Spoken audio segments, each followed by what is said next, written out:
What is the boat telling me? How does it feel? What are the sails telling me? How can I shovel it through the water quicker? And so we'll be going through the routines that you need to do by looking at, which Albacore is it? 8253. Okay, so it'll be a glass boat. Sadly, we won't get a chance to go through all the things, but there are some notes here on running downwind in Albacore.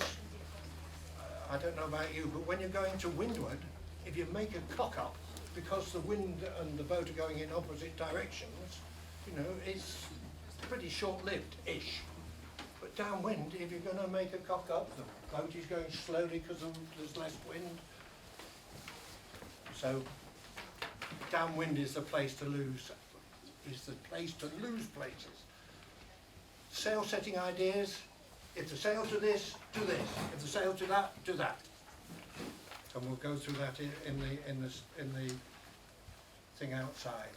And this is my favourite. Ever since I read Eric Twiner's book, a long time ago now, because it was written a long time ago, I've become a disciple of what he's about.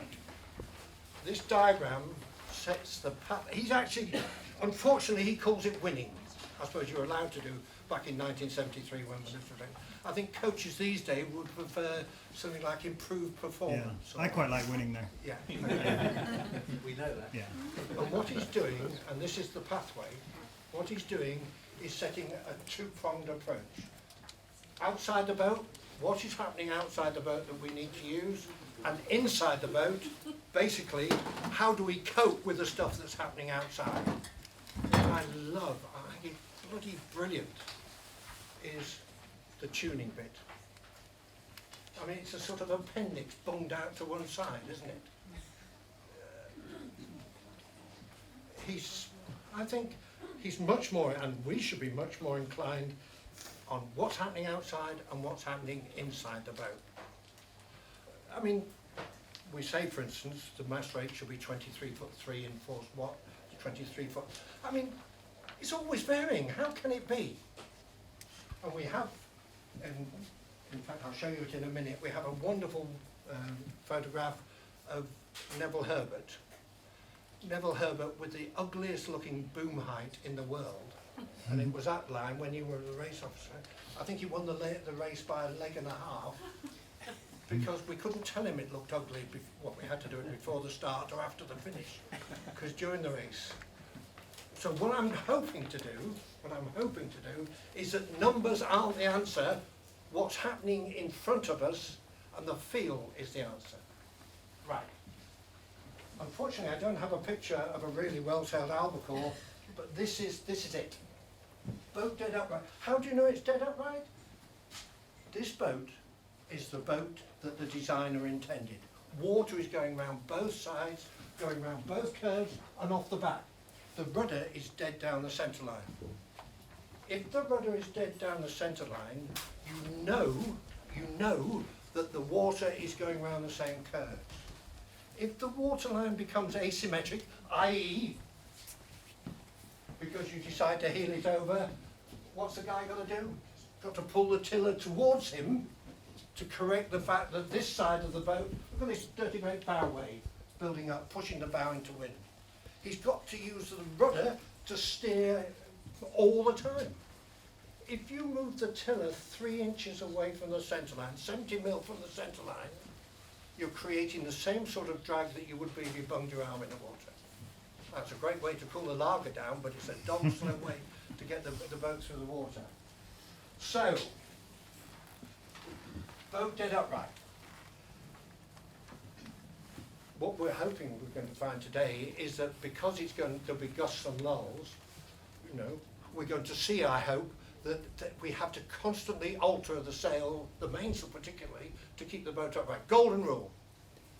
The earlier you ease, the less you have to ease. So as you see the gust coming, and they're beautifully marked, you can see the dark bits on the water, uncleat before it comes. So that when it comes, it's just a matter of straightening the arm. You don't have to do all this, you know, because remember, as the wind gets up, the teeth will be doing their job. So as the wind comes, And the less you have to, the earlier you do it, the less you have to do it. Now Stuart is we're going to be filming today. If you want to be embarrassed later on, please do heel the boat over so that I can point it out. Right? Good. The diagram, by the way, this shows why sailing albacores is so much more attractive. You know, in my dear little albacore, I've got a crew to protect me from the spray, haven't I? What's this poor chap got? A smelly pair of wetsuit socks. The other purpose for the diagram is to show this is one of the curses that the albacore has to face. Can you see how that horrible, merciless wind hurtling towards this poor little defenceless jib is causing the jib to sag? And we're going to spend a lot of time dealing with it out on the water. As it sags, it will be sagging along the line of the flag. As it sags along the line of the flag, it will become fuller. As it becomes fuller, it stops you pointing. You can't get as close to the wind as you should be. What sort of conditions are we talking about? We're talking about a breeze now. So, you know, he not being able to point in a breeze, having to do all that sitting out nonsense. If you're 5 degrees further off the wind than you should be, you can't measure 5 degrees. Do you know how far that is in half a mile extra that you will have sailed? 75 metres. Now if you like beating, if you want it to last forever, by all means don't point. But boy oh boy, I want to get, by the way, there's some beautiful gusts coming down now. Gusts that we are going to have to cope with. Yeah. So, we're going to make sure we deal with that. And the thing I love about the photograph is look at the twist, the way the air is exiting the back of the mainsail. There's an awful lot of rubbish spouted about because of wind shear and all sorts. The top of the sail has to be, we'll cover it later. But the sail isn't backwinding, look, and yet look how the leach at the top is totally different to the leach at the bottom. In fact, we can see that even more emphasised. Here's a picture of dear little Flip. Look at where the boom end is, and look at the angle of attack of the jib here. We are demanding that the air bends round from this sort of angle, here, to that sort of angle. Goodness knows how many degrees it is, but it's a hell of a lot, isn't it? And that's why we have to make sure it's much more important, rather than have millimetres of rate knowledge, to have knowledge of reacting to what the sails are actually telling us. And this is a diagram that we should take into battle with us. Again, it's an Eric Twinan one. Here's the boat, jib and the main. The wind, actually, in this case, is iron filings in a bath being blown past these two. Look at the difference in angle between here and here, and yet the air is clinging to the sail. So how does it do that? It's distorted, it's bent, and as it does that, especially on the leeward side, it's accelerated between the gap between the leeward side of the front of the main and the windward side of the back of the jib. As air goes through that gap, it's speeded up. As it speeds up, it becomes less dense. As it becomes less dense, it accelerates the pressure gradient between the windward side of the main and the leeward side of the main. It makes the mainsail that much more efficient. That much more efficient right at the front. And that's why later on we will be covering this slot particularly. In light winds, helms, whether we like it or not, our crews are responsible for speed. It's dead easy for them to yank the sail in, close the slot off, banana up in your motor car, finish. Look at the angle of attack here. Look at the front of the jib. I hope you can see the lines of the wind are actually aligning themselves to the front of the jib long before they get to the jib. So if you habitually sail with the front of your jib aback, you're not only just cocking up the bit that you see, but you're cocking up the dear little air which is desperately trying to align itself round. And we will look at this like mad. if you bring the boom into the centre line, and it is legitimate to do it, but it should be like fingernails on a blackboard for the first hint. Ooh, it doesn't feel right. It's not. But the first hint that the speed is off, boom out. Golden rule. If in doubt, let it out. Boom away from the centre line. Reduce the curve the air has got to go round. By reducing the air has got to go round, it clings downside, of course, and it will backwind at the front. So all we do is just bring it back to the centre line.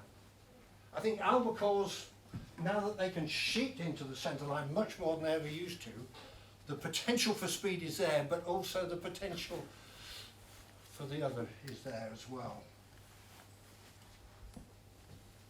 So why is the top of the main, why am I so keen on talking about a twist on the top of the main?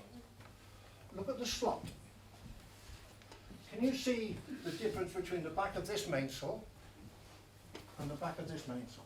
Can you see, I hope, that on the single sail, there's much more turbulence. The air's broken away much earlier than on this sail.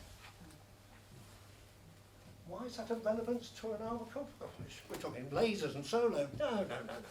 We're actually talking about the top of the mainsail above the jib.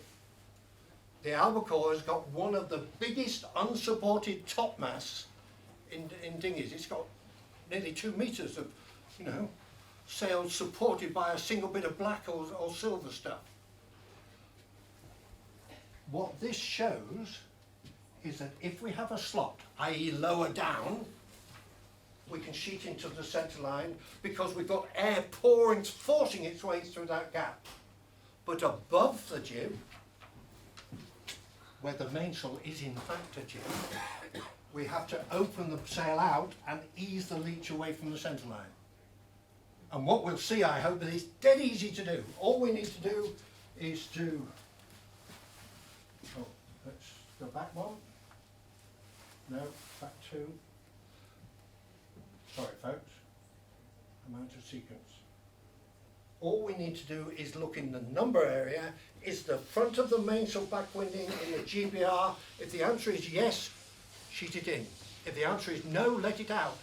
A sail is at its most efficient when it's just on the point of backwinding, when it's actually bending the air round the least amount possible.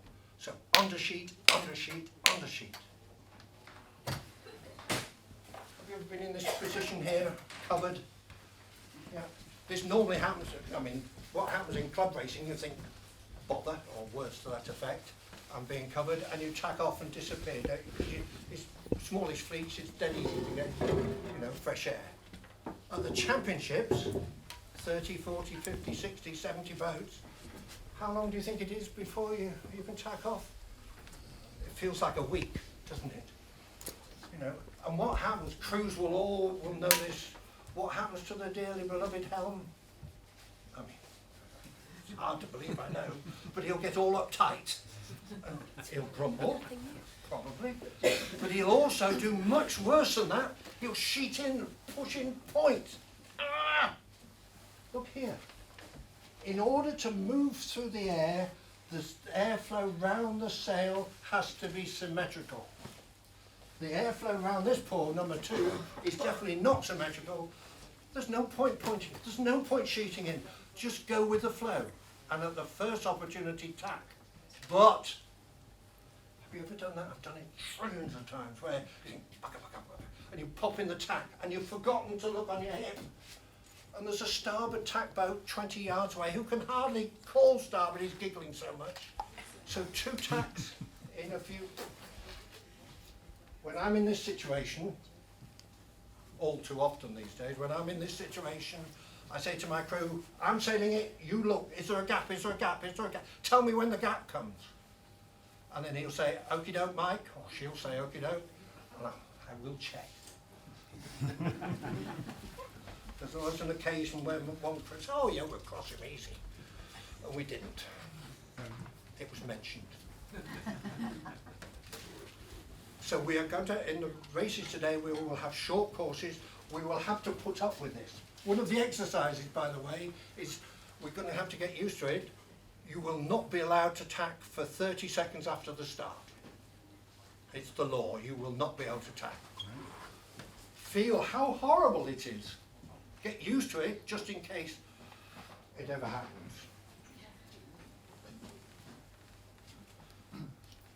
Flippy is not very complimentary about my sitting out. I can't... Look how much rate we've got. Windy, so we've moved the boom, but Paul and Judy are directly behind me. Why are they losing out? I mean, unfortunately, they later overtook me, but and this shows it. The turbulence is here. Have you ever been in a situation where you come away from the starting line behind somebody, and you're actually, because of the way the turbulence works, you're not, and you can see it beautifully here. So you can hang on for much, much longer if you're directly astern of somebody. Collect your thoughts, get organised. Can we tack? Yes, we can tack now. But it's not as detrimental as being covered. This is one brilliant diagram. This shows why running downwind is so useless. Of course the wind is less because of the boat's progress. But the main reason, the big reason why we go slowly on a run is because we've halved the sail area. When we're beating and reaching, both sides of the sail are working. Yeah, look here. It's just, there's no movement at all on the leeward side of the goosewing jib. And because of, and this is a bit of a cheat, because of the angle of the shrouds and things, the leech is much further aft than the luff, so the movement is that way. This shows why we have to goosewing as quickly as possible. Not just to accept the good old air that's coming up the chuff, but also to accept the accelerated air that's coming off the front of the mainsail. And why we have, the old days, you used to ease the foot of the main in, get a nice back, collect the air. This diagram shows why that's a load of haulings. Air has got to be able to escape. The full of the sail, look at, if it was too full, there's this negative thing here. So we will organise how to make sure that the leech is moving, so that the air can escape from the leech. What I like to see, unfortunately I didn't, oh, hang on. Oh, right, sorry. What I like to see is the middle batten just moving slightly. Every time it gusts up, and there's some beautiful gusts now, as the wind gets up, the middle batten just moves forward 3 inches, 70 mil or so. If it doesn't move at all, air can't be escaping. If it moves so easily, shall I demonstrate how you can tell if the leech is too loose? As the helm swims back to the centre line, because he's done one of those beautiful Albacore rock and rolls, which it's beautifully designed to do. Yeah. So, and this is the diagram. This is the diagram, this was the Thursday, I think, or it was the second to last day. Look how high his boom is in the air. I mean, the perceived wisdom is that you need mass rate to go to windward, and Neville has shown us that that is not what we need. And the way I've now got it, thanks to Neville's leading us, I've now got three mass rates. Is the crew too heavy because they're sitting inside the boat, i.e. the boat is underpowered? Then you need the mast to be pretty much vertical, which of course means the back edge of the boom will be stuck in the air. How much do you think it's stuck in the air compared to the front? 150 mil at least, isn't it? I'm not as brave as Neville, so I only go for 100 mil. So is the crew inside the boat, the back edge of the end of the boom is 100 mil higher than the mast end. Is my crew the right weight on his birthday, you know, just for 5 minutes or so a year, or however, yeah, then I would have the boom horizontal. Now, this time, same crew of course, but this time, if the crew is too light because we're having to do all of that nonsense and spill the mainsail, yeah, then I would droop the boom 4 inches, 100 mil. Because there's other things, that's good enough, there's other things to get on with. What's hurtling towards me that I need to deal with, basically. Yep. Another way of looking at is, if when you're sailing along, you find that you're having to bring the boom into the centre line, bring the boom into the centre line, i.e. create power because you're creating the curve that the air goes round, then you need to reduce the rate. If on the other hand, because it's windier, the boom is being dumped all the time, it's off the quarter, it's way down there, then you need to increase the rake so that you can bring the boom just back in towards the transom. Golden rule. If the boom is within 6 inches of the centre line, you could stall the back edge of the sail by asking the air to bend round too much of a curve. So in the centre line, be ever so keen at the first hint that it's not right. And you know it's not right. The boat will make a different sound. It won't feel as good as it did a minute ago. The crew starts to sit in a little bit. Or, yeah. Then boom out to reduce the curves that the air has got to go round. Yep. Now apologies folks, I should have said earlier. The purpose of today is to enjoy ourselves, isn't it? But it's also, we're all going to become better sailors by the end of the day. So if I'm explaining it badly and I'm not making it clear, for goodness sake, Michael, what on earth are you on about? You know, or you think that it's, you know, that I'm wrong, has been known, then please say, well, this is the way I do it, yes? So it's got to be a two-way thing, right? Good. Yeah, I've got a question on goose winging. How far forward can you allow the boat to go? Oh, good. Do you hear the question? When you're goose winging, how far forward does the outer end go? Right? I always try to have the front and back the same distance. How do I put that? Equally. So the clue is the same distance. It's at right angles to the boat. Yeah. If you bring it in or take it that way, it's reducing the area, isn't it? If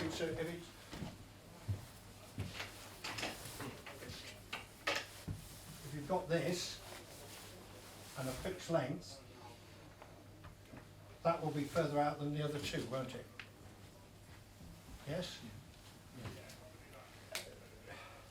It's interesting actually, I'm talking to Ian earlier, it's the reach, I don't know what you think, but I think it's the reach where it's hardest, you know, because with the poles, because of the flyaway pole system, when you're on a reach, the thing's pointing downwards, isn't it?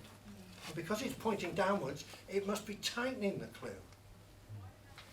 I wish I had the nerve to try a short pole. Right. So any questions on that lot, folks? Right? So I think now, if it's okay with everybody, we'll go out. What we need is just the jib up, and then we'll do the measurements. But yeah, so are we ready to go outside? I think you may need to wrap up because